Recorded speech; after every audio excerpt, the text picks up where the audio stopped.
खबर शामिल करते हैं पाकिस्तान अराई न्यूज़ के कराची बल्दिया टाउन से महर मोहम्मद शबीर अराई की रिपोर्ट के मुताबिक अंजुम ने अराई सिंध के ज़ेर एहतमाम 19वां free eye camp Danish estate बटाई आबाद मलेर में लगाया गया। उस मौका पर वाइटल ग्रुप ऑफ कंपनी ने अपने चाय के स्टॉल भी लगाए। इंतजामिया ने ग्रुप ऑफ वाइटल चाय कंपनी के तावन का शुक्रिया अदा किया,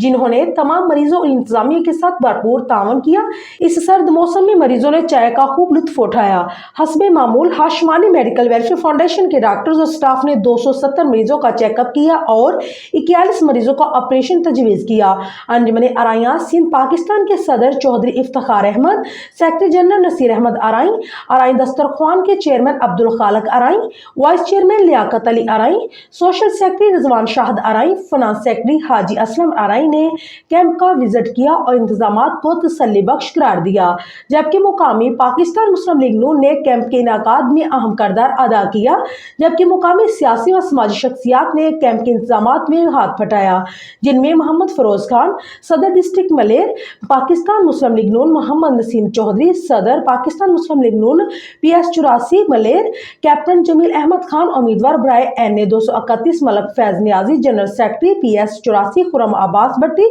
उम्मीदवार बराए सूबाई असम्बली PS 84 कलंदर शाह, नायब सदर डिस्ट्रिक्ट मलेर काबिल जिक्र हैं।